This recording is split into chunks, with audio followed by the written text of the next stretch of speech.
So I wouldn't say I'd get rid of all social media, but for me personally, that is one that I have actively hit Control Z on for my life. Totally. And for the audience, for those of you who don't know Ryan, he also has his phone on grayscale. So he's Yeah, actually walking true. the walk. So obviously you go to school in the Bay, you end up getting into Stanford. What happens next? What do you study at Stanford and what are the things you're involved in outside of Yeah. school? Really good question. So I applied to Stanford as a history major and had a bit of a circuitous journey trying to figure out what it is I wanted to do. Ultimately, I ended up doing my BA in public policy, which I like to describe as if economics and political science had a baby. And in that context, my concentration was in the design of public institutions. And so it was that interest in org design actually that led me to management consulting, given its focus on enterprise organizations. I started at a startup consulting firm called Artemis Connection. And while at Artemis, because it was so small, I did 14 different projects over the course of the summer. And I would parachute in and do a week on one thing and a week another thing. And I just loved the dynamism and the fact that I could do all these different things. Ultimately, the next summer, I wanted to move to a larger firm. And so I joined Accenture. And I've actually been at Accenture ever since. I've had a variety of different experiences at Accenture. For my internships, I started one in our innovation group, hosting design thinking sessions for Fortune 500 clients. And then my second summer, I was supporting one of our largest tech accounts, a $100 million account, as more of a chief of staff kind of role. So it was interesting because my academic experience and my public policy background and org design background, that's what led me to management consulting to start my career. Awesome.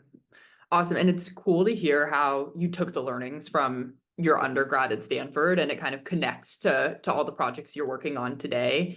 And I know that you mentioned, so you started in consulting, ultimately transitioned to venture. Would Yep. love to hear what it was like working on the consulting side at Yeah, Accenture. Obviously, it's one of the top firms in the world. How was that experience? absolutely. So after those couple internships I alluded to, I joined Accenture full time in October of 2021 and spent a year in our management consulting practice. I would say strategy and consulting and management consulting for me was all about getting a set of foundational skills. It was all about learning the basics of, how to communicate, how to create a PowerPoint, how to talk to a client, even some things as simple as, well, I'm sending a follow-up email, after a call and just saying thank you and with an agenda and next steps and things like that. So it was really helpful for me to just get that foundational skill set. Yeah. I think from there, I really wanted to grow and expand my career. And as you mentioned, I grew up in the Bay Area, as you did, Michaela. Growing up here, innovation, entrepreneurship is just in the water. And so while I was working full time in strategy and consulting, I was actually doing what at Accenture we call plus one work or side of desk work for a group called Open Innovation. Now, Open Innovation is not venture per se, but it is focused on startup go to market. So, how Accenture jointly goes to market with emerging companies. And in that context, I started to gain a lot of experience and exposure to those teams and to the emerging technology ecosystem and how Accenture engages with that ecosystem. So when a spot opened up on Accenture Ventures, I was lucky enough to be considered for the role, which I joined in November of 2022. So it was really a combination of right place, right time, but also putting in the right experience, both in my main job and in the side of desk work that led me to Accenture Ventures. Awesome. And later, I'd love to get into what that looks like transferring from team to team internally too. Sure. I know it's different Absolutely. than transferring, to an institutional VC. I'd love to hear your thoughts on consulting. I remember when I was graduating from college, everyone wanted to do consulting. Everyone was doing the Bain, like Accenture, McKinsey interviews. Would you recommend consulting as that first role out of school? And kind of what were the skills you feel like you learned? I know you touched on a lot of the interpersonal ones, Yeah. but interested to hear if you would recommend it to other students because it was a Yeah. really popular kind of option that a lot of students wanted to do Absolutely. when we were graduating. Absolutely. I would describe consulting as a very variable experience. It is very dependent on the projects you work on, the managers you work with, and the teams you end up on. In my case, the majority of my work was when I joined full time was focused on HR transformation work. But remember, prior to in my internships at Accenture, which were still consulting, I was working on innovation workshops, and that was more design thinking, almost like you do the D school at Stanford. And then the next summer, it was almost more sales or project management. So the beauty of it is that I got to learn a lot of different things and different folks and different communities. But I would say consulting is the best kind of job for someone who is a self-starter and willing to be the CEO of their own career. And in that context, it can be really great if you are able, particularly at a big firm like Accenture, to navigate and find the right mentors and the right folks and the right projects for you. But it's certainly not for everyone. And it's certainly not the only entry level job out there. In fact, I think, the framing of this conversation is around early VC and getting into your career early. This might be a hot take, but I think venture capital is actually a pretty good starting job as well. So it's not for everyone per se, but it's certainly worked out for me. Totally. And I mean, you're starting in the first 3 years of your career in two of the roles that so many people coming out of Stanford and all these schools want to do. So pretty cool experience, and Yeah. would love to hear why you made that switch from Yeah. consulting to VC, and also how you made it, obviously transferring internally. I know Accenture's an 100,000 person plus firm. We've talked about this, but the ventures team is quite small. So Right. would love to hear about that transition and why you made it. Yeah, absolutely. Just to put an eye on those numbers and dot the I there, Accenture last I saw was 733,000 employees. 700,000. Wow. 733,000. The Accenture Ventures team is 5 people on the investment team, plus 1 entrepreneur in residence. So Wow. 6 people total. So it's a really dynamic and really interesting team. But to answer your question, for me, Michaela, my early part of my career has been all about growth. I want to challenge myself by putting myself in new experiences, in new environments. And after doing a full year and 2 internships in consulting, I felt like I was ready for the next stage of career. And as you mentioned, and as I've talked about being in the Bay Area, I've always had an interest in entrepreneurship. And Accenture Ventures seemed like the perfect opportunity for me to explore venture capital without having to fully commit to joining a more traditional VC. Because if I didn't like it, I was able to de-risk it because I could always switch back to consulting if I ended up, not really enjoying it. In terms of the actual transfer itself, it was not particularly difficult because I had the right level of support. And if there's any advice that I can give someone who's early in their career, it's to find the right folks that are going to mentor you and they're going to champion you in your career. And, if you are the CEO of your own career, if I use that analogy, then you should find your board of directors. And in this case, I was able to find folks that I could put on my board who really helped me through the entire process, both folks on the consulting side and then folks on my new ventures team. That's incredible. And obviously, it's a hard spot to get on a small team out of a huge organization. Could you talk a bit about how you found those mentors internally? Because I know it can be intimidating for people, especially at a big company, to find those more senior kind of personal board of directors members. My advice is that when you are early in your career, and particularly new in any given company or role, you have a pretty unique opportunity to get on people's calendars because everyone is willing to mentor and chat with the new person, particularly someone who's young and out of college. Because I think those people, they're the next generation. And so folks do, I think, want to up-level and support them. And so it was a matter of, the same way that at a networking session, you kind of have to get over that social anxiety and go up to and shake your hands and talk to someone. I think it's the same thing at a big firm, and just being willing to put 30 minutes on someone's calendar, explain your situation, be purposeful. So don't waste anyone's time, but coming in with an agenda and a perspective on what you want to learn. I think it's a matter of getting over that initial hump, and you'll find it really rewarding. I think the other thing that I did, it was not a matter of just having those conversations, but I would end every call by saying, hey, what can I help you with? Right? And trying to make sure that it wasn't just, I am taking from you, but what can I give back? And candidly, I gave back a lot of my time. What I did was I was doing a lot of things, not just in my main consulting role, but a lot of things outside of work. Could be helping on a proposal, supporting in the startup scan, helping to create some materials or collateral, really making sure that I was putting myself out there and being available essentially for opportunities that popped up. And that's what led me to Accenture Ventures ultimately, was that I kept doing this plus one work, as we call it at Accenture, and kept building that credibility so that when a spot opened up, I was well positioned to take it. Totally. Yeah, and so many awesome points to unpack there. What you said is interesting. What you said about always wanting to help, I've found is a theme in VC too. So Yeah. it carries over to that field where you're always trying to kind of give and give in the role. And also cool to hear how you are kind of positioning yourself when you're having those conversations to be the first person that those team members will think of when, an open role comes along on the ventures team. They're like, oh, well, Ryan helped me with XYZ project. So Absolutely. totally think that those are such great points. And would love to switch gears to your role today now on the ventures team. Yeah. What does a typical kind of day-to-day look like? And actually, maybe before that, you could talk through Accenture's kind of ventures thesis and how it works, because I know it's different than Yeah. maybe a typical institutional firm.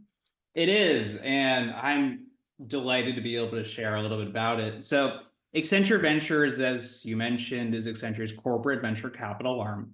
So, we make strategic minority investments into emerging technology companies. And the thesis behind our program, Michaela, is that we believe we have an immersive engagement model that accelerates the product market fit phase of our portfolio companies. So, let's unpack that for a second. If you are an emerging technology company, one of the most challenging times is the product market fit phase. It's when you have great tech, but you haven't figured out a go-to-market motion, a target customer, a target industry, a target geography, et cetera. And the insight of our president, Tom Unabos, and Tom himself was an entrepreneur. He founded 6 companies, had 4 acquisitions, 2 IPOs, spent 40 years in the Valley building companies. And so his insight was that in many ways, Accenture can be the market and we can bring the market to the table. So what do we mean by that? Well, you have traditional VCs, like the firm that you work at and like others in the industry. We have other corporate VCs, but even they don't quite have the multifaceted experience or expertise on a given industry or market, right? Verizon knows what Verizon is doing, and Google knows what Google is doing, and AT&T knows what AT&T is doing. But does AT&T know what Google is doing? Knows what Verizon is doing, right? And so in that context, Accenture has relationships across the Global 2000 and Fortune 500. Accenture has insights coming from boardrooms across those companies. We have industry experts, domain expertise, R&D teams, 733,000 employees, as I mentioned. And so if we can leverage that scale in a way that is really meaningful, then we believe we can bring the market to emerging technology and at that convergence, accelerate the product market fit phase of our startups. So that's why we're investing. It's so cool. And as you're talking about it, I mean, we both know how competitive deals are in Silicon Valley, and it seems like almost an unfair advantage to be able to automatically, when you invest in a company, be able to introduce them to 10 customers at the same time. Right. And, also kind of a huge way of helping the company too. And I know one of the main things we hear when we're investing is, how can you introduce me to customers? Like, how can you Right. accelerate the product market fit? Right. Um, And if I can jump in there, Michaela, I think joint go-to-market is one really interesting angle. But what we're trying to build goes beyond just chasing a deal together. It's around creating an immersive engagement program that that leverages unique portfolio services that only Accenture can offer. So let me give you a couple examples. First, we are working on something called the Skills Exchange. It's a little bit like a cultural exchange that you do in college, where Accenture employees rotate into our portfolio companies for 6 to 12 months, help them drive value in highly specialized areas, and then rotate back to Accenture. For the startup, That means that you don't have to spend 12 months working with a headhunter to go try to hire someone who can help you drive go-to-market in Japan. You can hire someone from Accenture Japan who is well suited to do that work for you. And we'll vet them and we'll monitor them and we'll keep that as a positive relationship. For Accenture, it means that we can actually bring real expertise back and real experience from folks who have actually now operated companies for 6 to 12 months. So that's one idea. The other we're working on is called, our patent marketplace, where Accenture, believe it or not, has over 8,000 patents. We have a ton of unique IP at Accenture, and that comes from the amazing work that our labs and our R&D and our research teams are doing. And so there's an opportunity, number one, for our portfolio companies to monetize those patents and then, share in that revenue, or B, for us to create joint IP together in new emerging areas. So these are the kinds of portfolio services that we think makes Accenture Ventures special, and it leverages our capabilities across technology transformation and across industry expertise to help make that happen. For sure, for sure. And how would you say that then translates into the decision-making process and the process of, getting an investment across the line, getting buy-in within the firm? Because obviously it's just a slightly different process between a CVC and an institutional. Absolutely. We will look at some of the same factors, I'm sure, Michaela, that you look at Wesley and others, financial due diligence, legal due diligence, technical due diligence. But there are a couple of things that we will do differently. One is that as part of our due diligence process, it takes a village. And so we are including folks from across our business. Again, if we have folks that are building AI products at Accenture, why not help leverage them as part of our due diligence process? And by extension, they can learn about what cutting edge technology is happening at the emerging ecosystem, right? So that's kind of that win-win that we look for in our due diligence versus having to go out and hire an external firm to provide advice on a market or something like that. The other thing is having deep business commitment. So every time we make an investment, Michaela, we have a committed business sponsor from Accenture's Global Management Committee. So that could be a head of industry, a head of a function, someone like Lan Guan, who is our chief AI officer, or Dr. Petra Janser, who is Accenture's head of life sciences. Someone who is willing to advocate for and champion this investment, through thick and thin, internally and externally. And so part of our work is helping to uncover that joint value and really understand, is this in alignment with Accenture's business priorities? Is this something that fits with Accenture's go-to-market motion? And understanding and developing that commitment so that by the time we make an investment, we're ready to hit the ground running. Gotcha. And how does that then look as an investor on the team? You've been with the team now over a year, but still early career, maybe even compared to, we know the general population of VCs tend to be 5, 10, 15 years into their career, sometimes more. So what does the day-to-day look like? And I know it's a small team, so I'm guessing you're wearing a lot of different hats. Yeah. My role spans across the entire investment lifecycle. So it starts by developing differentiated points of view of the market. And that's something that we do in close collaboration with Accenture's business leaders. Again, we feel like Accenture has unique insights on the market on specific enterprise problems and workflows because Accenture is in boardrooms every day having those discussions. And so we feel like we have a unique insight into what the problem is, and that helps us to find the solution. So the next, of course, is around sourcing and finding new companies. And our pipeline comes from both inbounds and from outreach, but is really focused and anchored on finding those gaps in the reference architecture and finding market problems. So it's not about trying to chase the hottest deal or following what the best VCs are doing. It's really about alignment with Accenture's strategic priorities. So sourcing companies, executing due diligence, and running through our investment process across key factors like financial, legal, technical, but also joint business, founder due diligence, board due diligence, executing investments, and then monitoring the health of our portfolio. And so we have a portfolio of over 50 active investments. So a key part of my role is understanding which companies are doing well, which companies are not doing so well, how can we elevate the success stories internally, and things like that. Got it. And will you then have a pretty good idea of Accenture's customer base, the different segments at Accenture, which then informs the kind of companies you look at? Or how do you know when you see a company, do you automatically, know that, oh, I have X, Y, and Z Accenture customers in mind that could become customers of this company? Or do you find an interesting company and then see kind of after that if it fits within Accenture's portfolio? I think the best way to describe it would be Accenture has a series of key offerings to drive technological transformation for the Fortune 500 and Global 2000. Things like, accelerating skills transformation or accelerating drug discovery and things like that, right?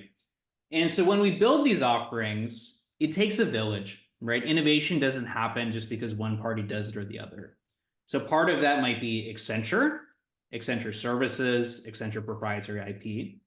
Part of that is going to be the large players, Workday, Salesforce, Microsoft, Amazon. But there are always going to be gaps. It's going to be small, specific, targeted things that only startups can do. And so what we're trying to do is identify those gaps and then find companies that fill them. So I'll give you an example. We recently invested in a company called Quant Health. Quant Health is accelerating drug discovery by simulating clinical trials using generative AI. And they have a proprietary database of many, many millions of data points around this topic. And so Quant Health is going to fit really nicely in our life sciences R&D practice.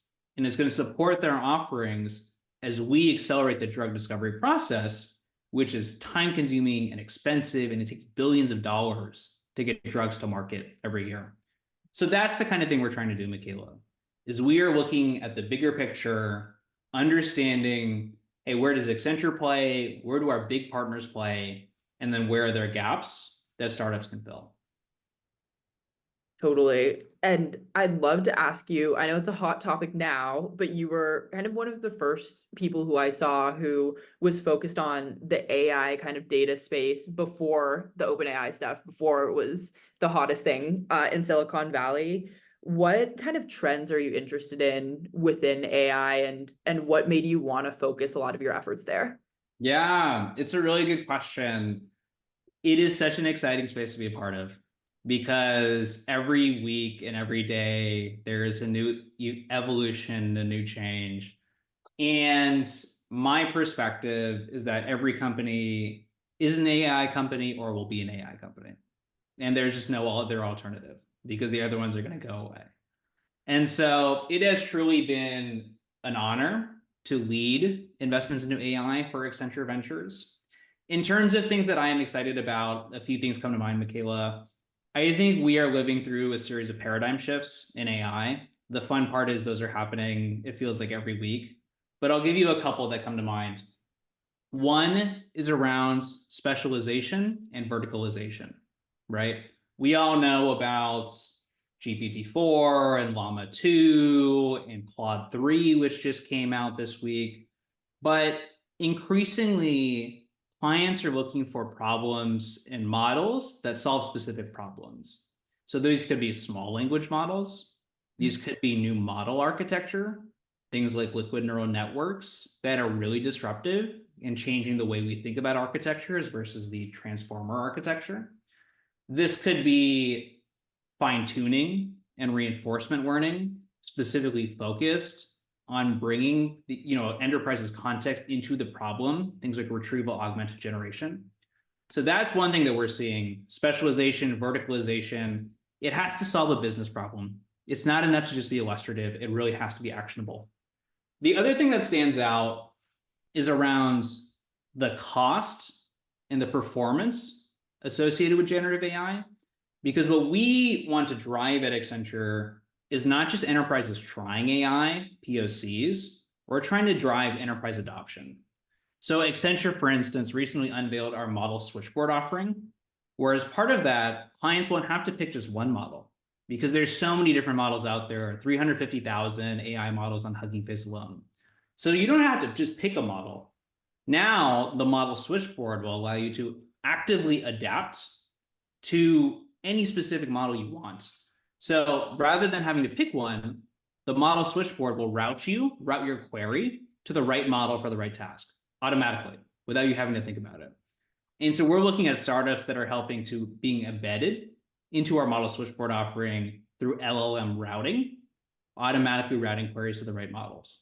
So those are a couple of things that I'm excited about: specialization, verticalization, as well as driving increases in performance and reductions in cost by heightening flexibility through things like our model switchboard.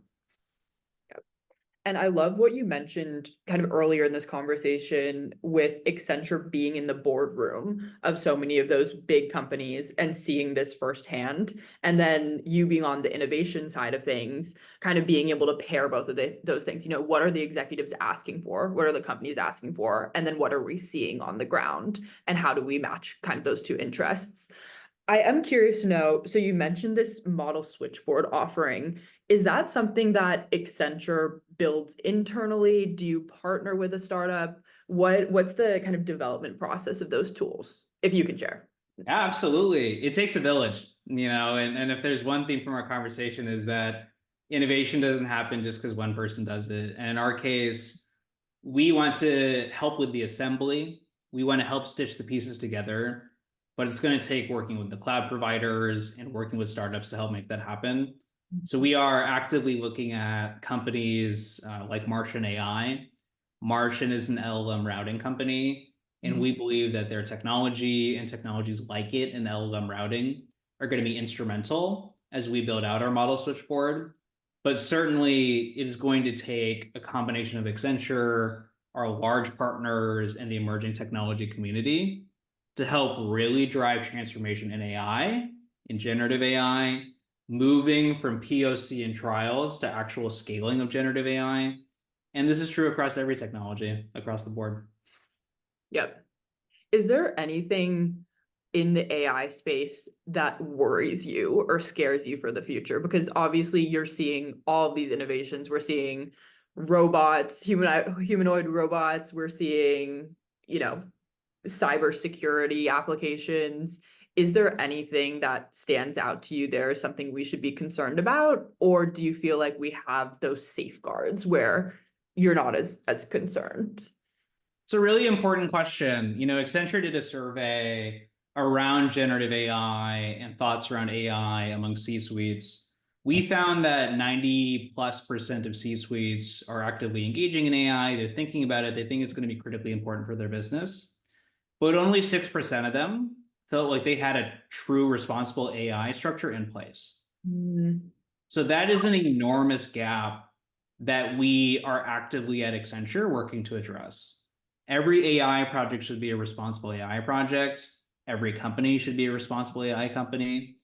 And it's not enough to think about them as even just guardrails. It should be implemented at every layer of the tech stack, from the hardware to the cloud, to the model selection, to ML and LLM ops, to the application layer.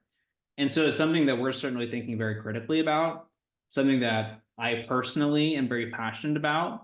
As a reminder, again, I was a public policy major at Stanford. So I like to think about the intersection of business and policy and technology. And I think responsible AI and responsible adoption of AI is at the heart of that intersection. Totally. And why do you think there's such a gap with, 90% of CEOs leveraging AI somehow, interfacing with it, but only 6% having some kind of responsibility statement or principles in their, in their mandate? What do you think the reason is? Is it people just trying to keep up with what's new and not get behind, and they'll put, the responsibility stuff on the back burner? Curious to hear your thoughts on the discrepancy. I don't think it's a matter of not wanting to implement responsible AI, because the key part of that 6% number is that they don't feel like they have a strong foundation there. So I don't think it's a matter of intention. I think it's a matter of not knowing how. Mm. And that's where we want Accenture to play a critical role as a driver and a leader in embedding responsible AI into the enterprise.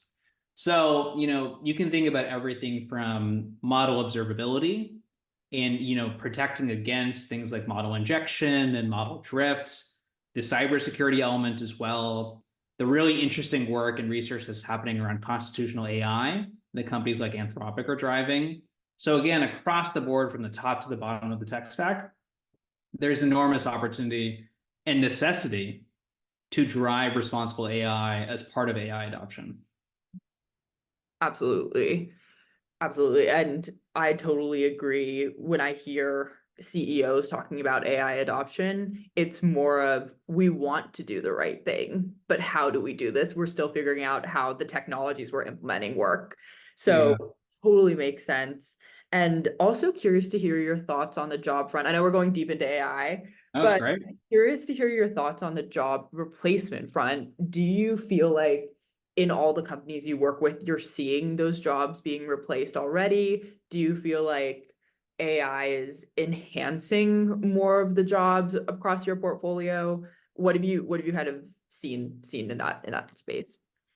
Accenture CTO Paul Doherty wrote a book called Human Plus Machine. Mhm. And the core thought of that book was that technology would be a supporter and complementary to humans, not a replacement. I think we've seen the same thing in AI. I think of AI as an augmentation tool, not just an automation tool. So to give you another piece of context, Accenture did research that suggests that 40% of all working hours will be impacted by AI. Now let's parse that very closely. So 40% of working hours, not jobs, but tasks, working hours, and will be impacted. So not automated, not gone, but also augmented. What is interesting is that is dependent based on the function and based on the industry that you're in. So for instance, in banking and capital markets, that number is higher, it's more like 70%, 72% in banking and 69% in capital markets. Mhm. But it's important again to remember that this is going to be an enormous driver of human productivity. And we're seeing that already. So I'll give you another example in software development. GitHub has released GitHub Copilot, which, if you don't know, is a generative AI tool for software development. And they did some research around software productivity for folks that were using Copilot and for not using Copilot. And what they found was that software developers who used Copilot were 55% more productive than those who don't. On a task basis, that was 1.5 hours saved per task. When you multiply that by the number of software developers there are in the world, that productivity gain is going to be insane. And interestingly, those developers were also happier, more fulfilled, and completed tasks more from 70% to 78%. So there's an enormous opportunity here in software development, as an example, to drive productivity gains. I think that's true for marketing, that's true for HR, that's true for banking, that's true for life sciences. Every industry, every function, there's an opportunity for humans to up level, to be more creative. So I would be less concerned about AI automating jobs. I'd be more concerned about folks who are using AI already in their jobs. And I can't tell you, especially when I first started in my internships, started when I joined the workforce, how many of these tedious tasks I did. And they're not fun to do, whether it's summarizing notes from a meeting or going through 100 different slide decks. It's things that you know that they could be automated and you can be getting the important Absolutely. pieces out of everything. It's just a matter of being able to interface with the tools and feeling comfortable. So can totally see how the happiness is also rising among developers using the tools. Would love to kind of switch gears back into just general career and your experience in venture. How do you feel your experience has been as an early career VC? I know you mentioned it being kind of a great spot to start your career, whereas a lot of people think of VC as the end destination. So Sure. how has your experience been? Any learnings and would you recommend VC? I would. I would say for me personally, my first job or two jobs out of college was all about breadth versus depth. And Mhm. the reason for that is I didn't entirely know what I wanted to do out of school. And so I wanted to try as many things as possible. And in my role at Accenture Ventures, one day I could be looking at an AI company out of the Bay Area. The next, it could be a fintech company out of Africa. The next, it could be a life sciences company out of Japan. And so it's a constant context switching and having to basically get smart and get deep on any specific industry and any specific problem, and then pivot to the next and pivot to the next and pivot to the next. And I'm still using that same core skill set I developed in consulting. It's communication, both written and oral. It's creating good materials and good stories. It's analytical and quantitative mindset. So all the same skill sets are still applying. I just feel like right now I am optimizing for breadth and trying as many different things as possible, as much as possible. And I love that. So, yes, I think venture is a very interesting early career job. Now, one of the other things that you and I have talked about, Michaela, is it's not the be all end all of careers.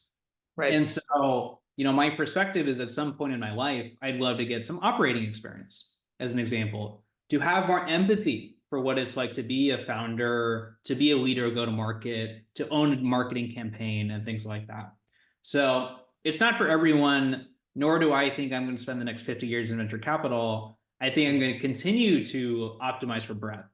And for me, that means exploring and trying different jobs and really seeing what it's like, I think, to be an operator, to be a founder, as part of my own growth trajectory in my career. Yep. I love that. And I love what you said about going broad first and figuring out what you feel like you want your superpower to be, what industries you feel like you're the most aligned with, and then going and potentially getting that operating experience or specializing more on the investment side in those areas. And I feel like you found that in the AI and data space, and what an awesome space to be looking into early in your career. I also totally agree on the point that venture is very glamorized. And at the end of the day, there's the hard work that goes into it. And it's totally a long game where you invest in a company and sometimes you won't see the results of that investment for 6, 10 years. And I know this is different on the Accenture Ventures side because you can see those partnerships kind of right away, but totally agreed with you on all those points. Are there any misconceptions of VC that you found to be true as you've started in the industry? That's a really interesting question. Are there any misconceptions of VC that I found to be true? I would say, you know, if anything, there is an element of, VC, I think that is portrayed as like stock picking of sorts. You're kind of like throwing darts at a dartboard, like, oh, this will work, this will work, this will work. And it belies the rigorous due diligence that's required to make any good investments. Yep. And as part of that, getting deep into a company's financials, into their technology, into the market, into things like their IP and understanding, is it proprietary, is it not proprietary, into the board and looking at the board governance structure and the founder background. And so there is an element of VC that's like, oh, you meet someone on Friday and on Monday you're writing a check to them for $1 million. And I think the reality is there is an element of rigor and discipline that we at Accenture Ventures try to do, that I try to do, that I think is required for any good investor. So that is one thing I have in mind. But I would be curious to ask the same question of you. What misconceptions have you seen, if any, in venture capital?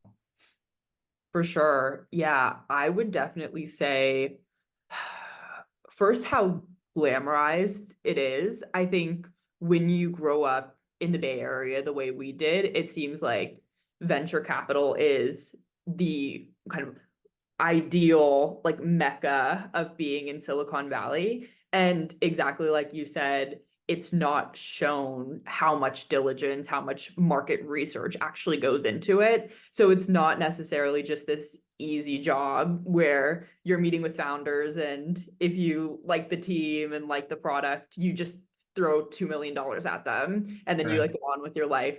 There's so much more kind of industry expertise. A lot of investors have operating experience. And then I think something else is that exactly like you said, you're just handing a check and it's just an investing role. And I've found that such a huge part of venture is the advisory component after you've Mhm. invested. Like once you find the company you want to take a bet on, that's just like the first part of a long kind of uphill battle where you're working with the founding team, you're making introductions, you're Yeah, leveraging the unique experience you have as an investor and as a definitely. firm. So I would say those things tend to get lost a little bit. You know, you watch series like Silicon Valley and you don't always see everything that goes in behind the scenes. Totally. I think it's a really good point. Yeah. And I know a lot of people who will be watching will be, you know, students or early career professionals looking to break into VC. I know you had a path where you made the move internally, but any advice to those students and kind of young professionals who want to be in VC? Yeah, I would encourage them to start thinking like VCs, in college or in early in their career. So what does that mean? Like, what does it mean to be a venture capitalist? It means that you become a subject matter expert in an area that you're probably not familiar with. It means you start creating a differentiated point of view on that market. And it means starting to get smart about trends in that space, about what companies are coming out, and what are some of the new financings are. None of that requires actually a job in venture capital. You can do all of that on your own. And so I would encourage folks to find spaces that they're passionate about, find an investor market fit, the same way people talk product market fit. Find an investor market fit. Like find something that you're truly passionate about. It could be sports technology, it could be health tech, it could be AI. Find something that you're passionate about, create a differentiated market point of view, start to understand like what companies are coming out of that space, have conversations with those founders and with investors in the space. If you have the means, consider being an angel investor, being part of a syndicate, attend events in that space and get smart. But I think more than anything, I have found, I know you're an athlete, Michaela. I'm a former athlete and a huge sports fan more than anything. And so I think venture, the more at bats you have at the plate, the better you're going to be. And so don't let your first at bat be when you first start the job. Start looking at companies earlier and saying, well, would I invest in this company? Well, yes or no, or yeah, why not, or things like that. So the more at bats at the plate, the more throws you have, the more free throws you have, the better you're going to be. For sure. Yeah, totally agree. Kind of honing that investment sense. You do get a lot of reps on the job, but even scoping out a market, identifying trends, whether it's in the AI infrastructure space, and that's something you're really interested in. What companies do you think are going to be the winners? Why? And on the interview side, something that always helped me was looking at the firm's investment thesis and thinking, Mm, what's missing here and what should they be looking at that they're not? And I yeah, found that always adds so much value in those conversations and investors. Obviously, now with us being on the investment side, that's super helpful to us and goes back to yeah, your point about how can I help? yeah. Also curious to hear, we actually got a question from the newsletter audience about kind of handling pressure. And I think this was super pertinent for both of us in the Bay Area and kind of working through that process of trying to figure out what job to take and wanting to go into VC in these high tech roles. Do you have any strategies for decompressing? Obviously, these can be high stress roles. And yeah, interested to hear your thoughts on decompressing. Yeah, it's a really good question. And for context, my role is fully remote. And so I have a very interesting dynamic where sometimes my work blends with my personal life, and it can be challenging to separate some of those things. So what do I try to do? Number one is set boundaries. That could be a weekend, that could be an evening. It's not linear, it's not rigid, because depending on what's going on, I might have to jump on a late call or jump on an early call or do something like that. But carving out time, that's for me. That's one thing. I think the second is finding hobbies and goals outside of work. For instance, last year I set a goal that I wanted to run in a 5K because I had never done so before. And so, that was a goal I had and I executed on as another example. And the third, is find that right balance between, personal recharging time and then time with loved ones, friends, families, partners, etc. For me, I found that I both get energy from spending time with my friends like yourself, but also finding time for me, and reading a book, going to a coffee shop, trying a new restaurant, and just spending time recharging by myself. So obviously it's personal depending on each person, but trying to carve out time that's for me, set goals that are non-professional related, and then finding that right balance of times with friends and family, and then time for myself to personally recharge. But I'm curious for you, how do you decompress and how do you see that? Yeah, it's great advice, and I can totally relate. I think on the VC side of things, it does blur personal and professional all the time because so many deals happen out of the office and you meet so many people just out and about in Silicon Valley that sometimes it's hard to have that separation. And I would definitely say exercise is one of my outlets for sure, just kind of getting away and obviously having that background as an athlete. I think for me, also transitioning out of athletics while going into a whole new role that is stressful and fast paced has been kind of a challenge. And talking to friends, talking to you about what's going on in my life, just getting advice and realizing that everyone who's early in their career is just figuring out. Even if the person seems like they have the dream job, chances are they're not sure what they're doing, or there's something in their life that they're kind of trying to work through. So I think talking to people has been huge too. But I love that question, and it's important, especially when you're talking about these tech careers and VC Absolutely. and all of these things that are hyper competitive.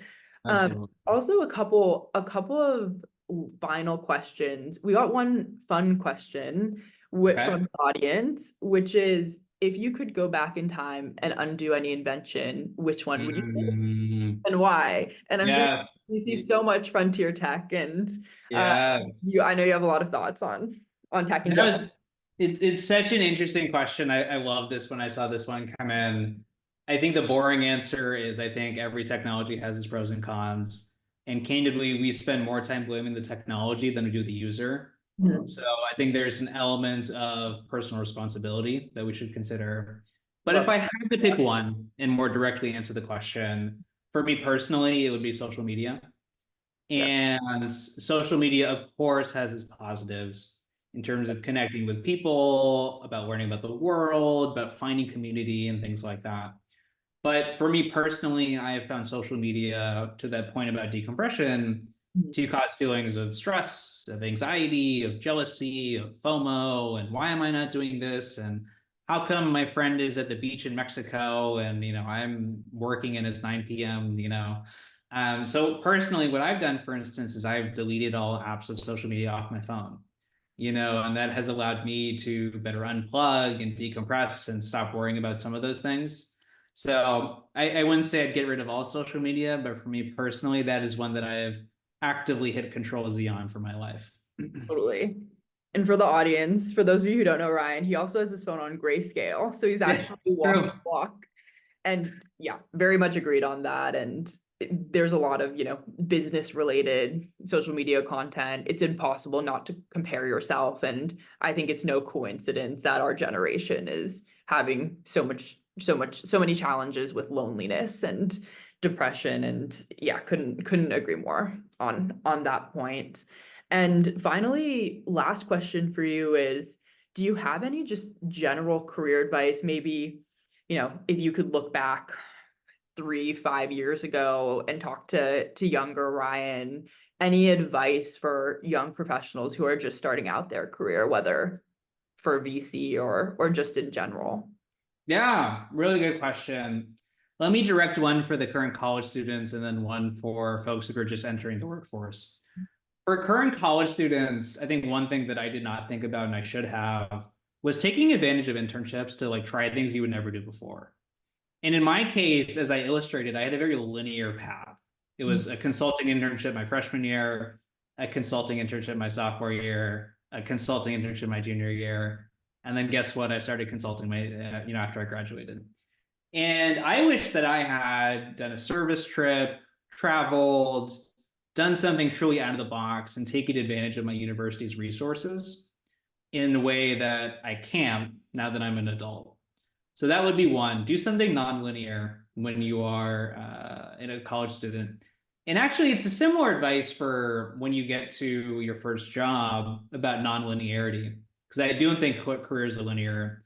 I don't think you can have a 5 or a 10-year plan in your career.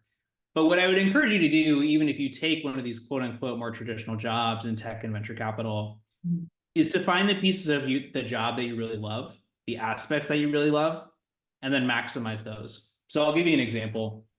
In my role, what I really love is talking to founders and being on the cutting edge and feeling like I am on the frontier, a lot of interesting technology, and then talking to the people that are actually building it.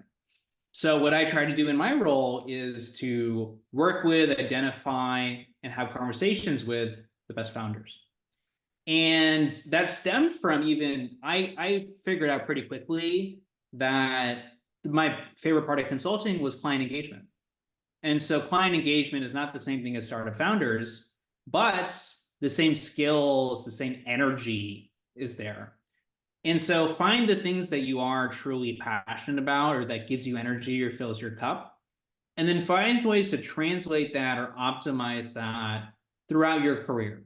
And that could be true in tech, in finance, in VC, being a founder, you name it. You're always going to find parts of your job that you like and parts of your job that you don't like. So identifying pretty quickly, like, hey, this is what I like, and then trying to go after and optimize for it. I think that'll be critical to a long and successful career. Love it. And love what you say about nonlinear paths. And even if you do take those linear paths in internships in college, you can still find those different fields and different things you're interested in through your roles and find ways to work on different projects. And love that point. Any final thoughts from you on the topics we talked about today? And otherwise, how can people reach you? I know you're chatting with a lot of founders, other VCs all the time, and have so many awesome thoughts on AI and everything we chatted about. Yeah, it's a great question. No further thoughts, Michaela. This has been a wonderful interview. So thank you so much for having me on. Folks can find me on LinkedIn. My full name is Ryan Chandra, RyanChandra. Or if you really want, you can email me. So it's my first name, Ryan.Chandra, CHANDRA @Accenture.com. But it was an honor and a privilege to be here, Michaela. So thank you for having me on. Awesome.